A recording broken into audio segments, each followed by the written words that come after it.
Ladies and gentlemen, welcome back, and it is time to start a brand new series called Weekly Dose of College Football, where I just scroll through my Instagram feed, take pictures of different college football factoids that I find interesting, and then talk about them here on the channel. This is the first edition. Hopefully, I'll be doing this once a week, maybe Wednesday or Thursday, midweek, and releasing it as we get closer to the season. And then as we get into the season, hopefully I'll be continuing this. So guys, this first screenshot here, this is always something I find interesting. They do this with different teams.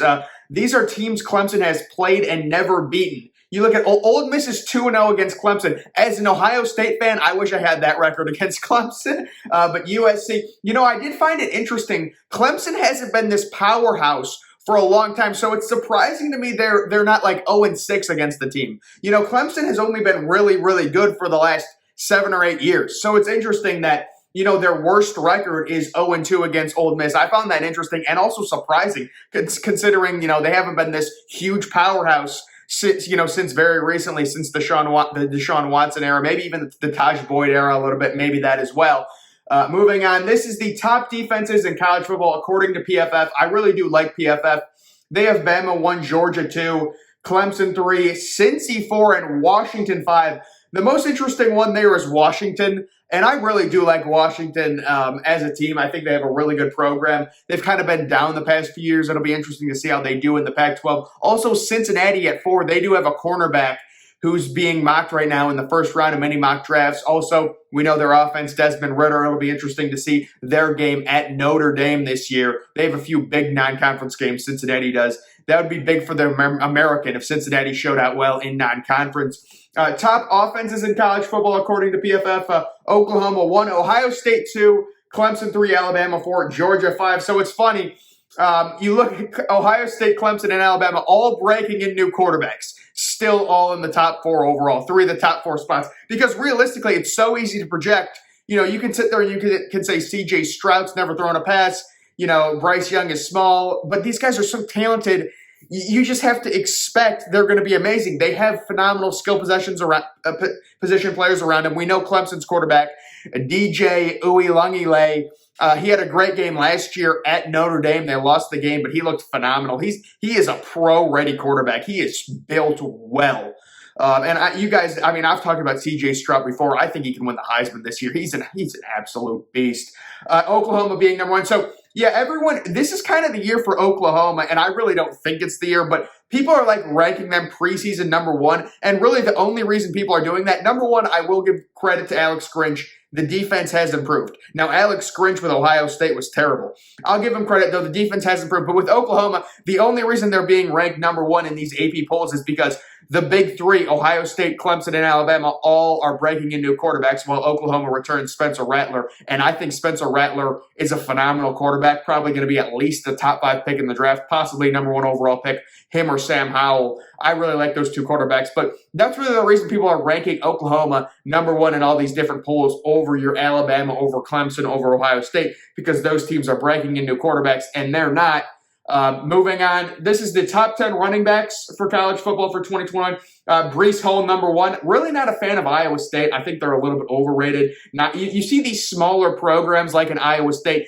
They sneak into the top 10 last year. They have a surprising season. Now there's expectations, right? This is a typical letdown year for a team like Iowa State. I think they lose 3 or 4 games in a surprisingly tough Big 12. A lot of decent teams in the Big 12 this year. You wouldn't think that. You look through some of these teams. TCU, Texas. I know people say Texas is overrated, but they're at least a decent team. They can put up a fight.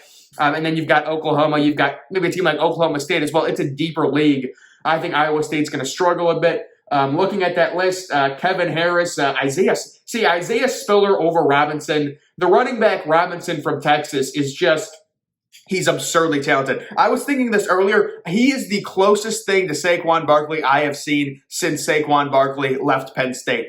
Oh, my goodness. There's actually a funny recruiting story with him. As an Ohio State fan, we thought we were going to get him. We thought he was in the bag. This kid's actually from Arizona. He's a 5-star, of course, top 20 overall player in the 247 composite.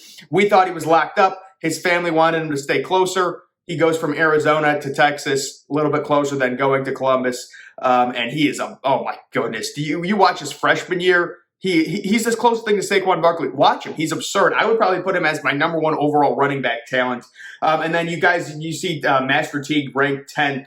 Not really sure on that one. Master Teague will not be starting by week 3 or week 4. I say that, as an Ohio State fan, it'll be Trey Henderson and Myron Williams taking over the backfield. Also, I think Kennedy Brooks is being underrated by a lot of people. He sat out last year due to COVID. He is a really good running back. I would have him squarely in my top 5, definitely ahead of people like Isaiah Spiller. You've got Ibrahim ranked 2nd from Minnesota. That's just due to stats. He's a good little running back, kind of a bowling ball type deal, but a lot of that's just due to stats and him having a lot of touchdowns last year. This is the best game of each week. And really, I looked at this, and at first, I didn't really have any disagreements. But you look at Week 13, and I don't see it. Ohio State, Michigan. At that point, I think I picked Michigan to go 6-6 in my Big Ten predictions.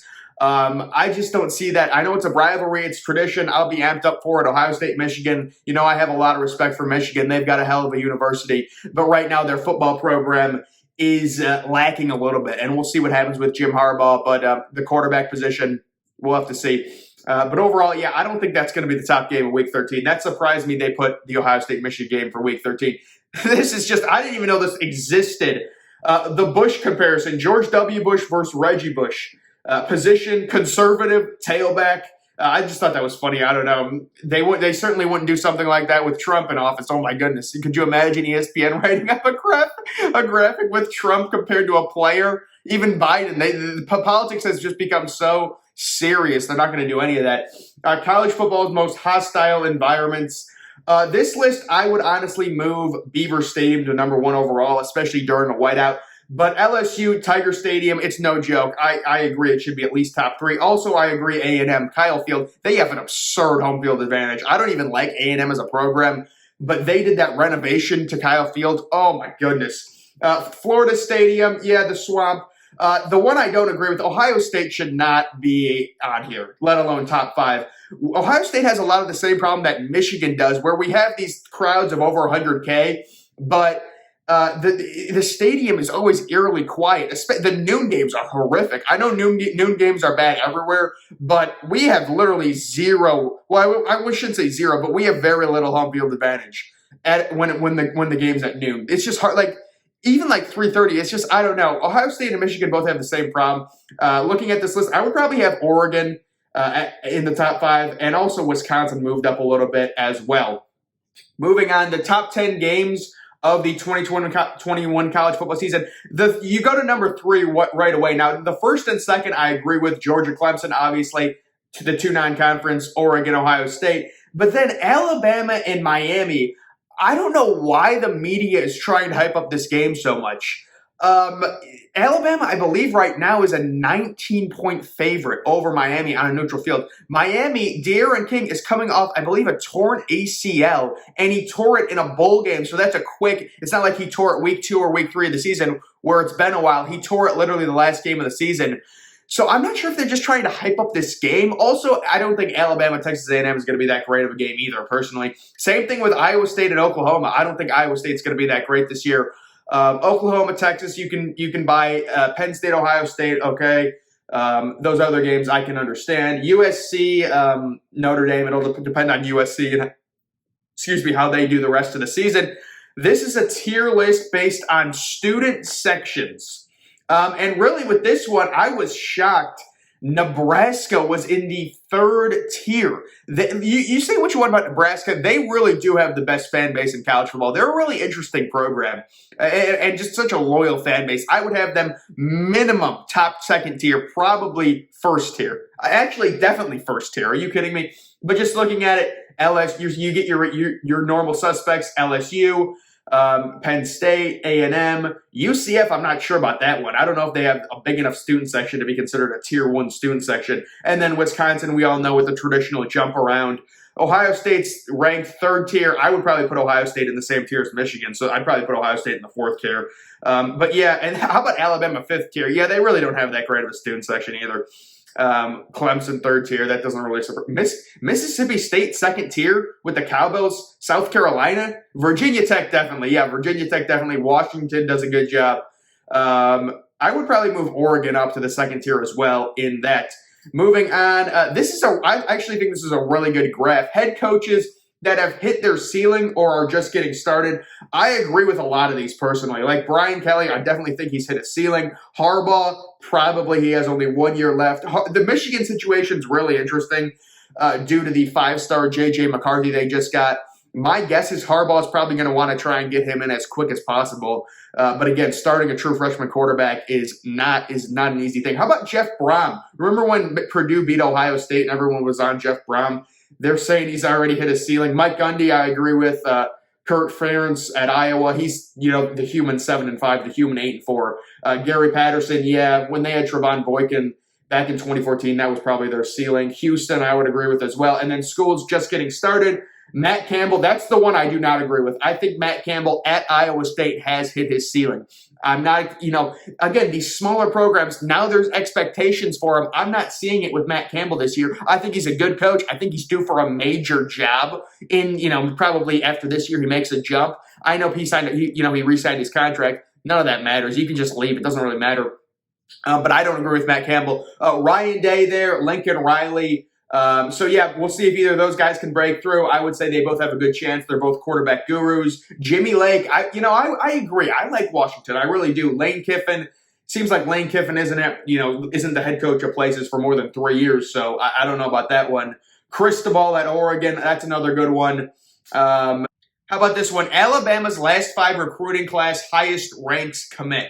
J.C. Latham in 2021. There's a funny story about him. Bryce Young. You've got the defensive. Look at that. 2 busts. Anthony Alford, who was not even with the program. He actually transferred to Colorado, and he's been dealing with seizures. I believe he was the number 1 overall player on 247 solo rankings. And then you've got Anoma, who was kind of a twitchy pass rusher. He's another complete bust. And then Najee Harris, who ended up going in the first round of the draft, so he definitely hit. But a funny story on the offensive tackle from 2021, J.C. Latham. This was a kid, the only reason he went to Alabama was because of COVID. So he had a final 2. First of all, there's some backstory to this. He ended up the ranks ranked 2nd overall in terms of the 247 composite. And he was originally from Wisconsin, but he transferred down to Florida, I believe. And he had a final 2. This was in early March, right before the pandemic hit, right before everything got shut down. He had a final 2 of Ohio State and LSU. And he was going to visit LSU and he was going to visit Ohio State in back-to-back weekends or something like that, and then commit to one of those schools in the week following or like the month following. But he was ready to commit. He was down to 2 schools, Ohio State, LSU. Ohio State had led the entire time. We had all the crystal ball predictions. He was going to be a Buckeye. We were going to get our elite offensive tackle. COVID hits. Everything gets shut down. He can't visit LSU. He can't visit Ohio State. Now, his mom and dad were divorced, and he went to live with his mom, who apparently loves Nick Saban.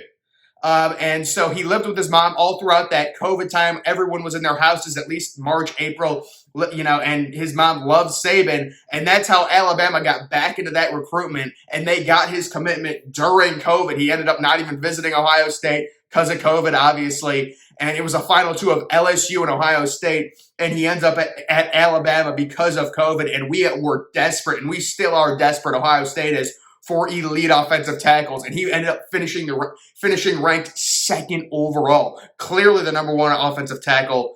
We could clearly use him in the coming classes because we've got 2 offensive tackles who are going to be both going off to the NFL. So that's a funny recruitment. It's funny how that works out. COVID kills Ohio State's chances to get an elite offensive tackle. You hate seeing it. Literally, his final 2 is LSU, Ohio State. He's visiting them. Ohio State leads by far.